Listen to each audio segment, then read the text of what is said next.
This was a heinous and cowardly act. And given what we now know about what took place, the FBI is investigating it as an act of terrorism.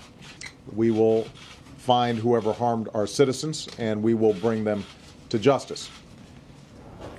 It is April 16th, 2013. President Obama speaking just moments ago about the Boston Marathon explosions, calling them an act of terror. And in the wake of those explosions, security officials, they are facing a tough road securing so-called soft targets like races and other outdoor competitions. Joining lunch break right now is Jim Reese. He's a former U.S. Delta Force officer whose security firm TigerSwan is preparing a security plan for some aspects of the 2014 Soccer World Cup in Rio. Jim, thank you so much for being here. We appreciate that. The London Marathon, it's still going on as planned this Sunday. It's what you call a soft target. What exactly does that mean?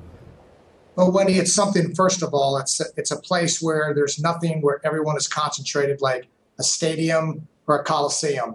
You know, the marathon, just like in Boston, 26, and a half miles, lots of places to go. The natural places are the start and finish point, but it's just places where people can come and go, and it's very difficult to secure.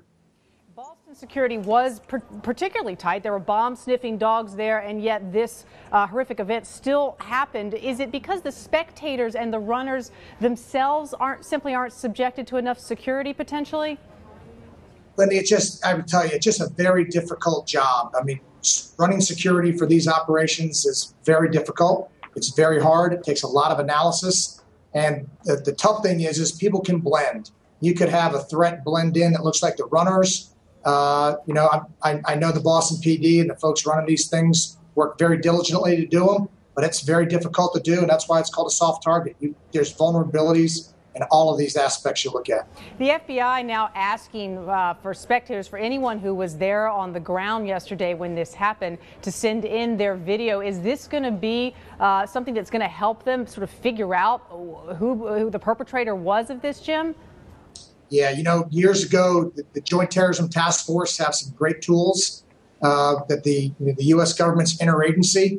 They'll take those videos, those cell phone calls, those texts, everything they have, and those analysts will be working 24/7 to pull out any type of intelligence they can grab to help focus in, on who the perpetrators were and where the threat was coming from. Do you expect that we'll see going forward, say with the New York Marathon, that the finish line will become less of a festive place? In other words, that the people who are allowed to congregate there for that moment of joy, the reason the runners are there at all, do you think we'll see them subjected to a lot tighter security, and also that there just simply will be fewer people allowed at the finish line, Jim? Yeah, unfortunately, the world is still a dangerous place. And unfortunately, these events that happen now here in the United States again, it causes the security to get tightened. This will tighten things down for quite a while around the world. And then as the bounce starts going away, things will loosen up. But right now, unfortunately, the finish lines, the start lines will be very tight.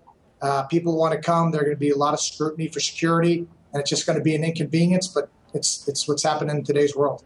I can't help but wonder, though, when you say today's world, we talk about tighter security, and obviously we'll be hearing a lot more of that in the days and weeks to come. But is it not just potentially true, Jim, that we just live in a new world now, and that, these are the sorts of incidents that other countries and other citizens of those countries face and have faced for a long period of time, and that this just may be a new way of life in America? If you want to go out, you know you're facing some risk. Absolutely. I mean, the new world for the United States started on 9/11. These will continue, unfortunately. We've got a great, the local police, federal police, National Guard, everyone works very diligently every day to make sure these things don't happen. But unfortunately, there are seams and friction points out there and vulnerabilities through all these events that people will try to penetrate.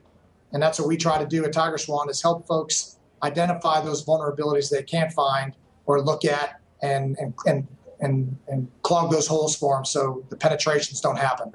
All right, Jim, thank you so much. We appreciate your perspective, and we'll keep coming back to you throughout the week. Appreciate that.